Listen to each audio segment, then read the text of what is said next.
Okay guys, 2025 Toyota Tacoma. I'm going to show you how to this cabin air filter. So we're going to open the glove box like this, remove all the stuff in here.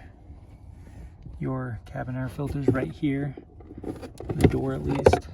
Open it up just like that, and then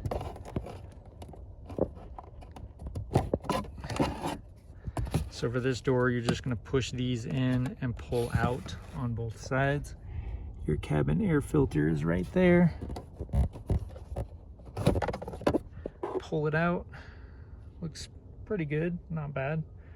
Maybe blow it out. This one probably won't be needed to be replaced, but I'll link one in the description for you guys on Amazon. That costs about a quarter of what you'd pay for it at the dealership. Yeah, if you have any questions, let me know. It's pretty easy to do. I'd say you can do it in about 5 minutes, and it'll save you about 50 bucks compared to having a dealership do it.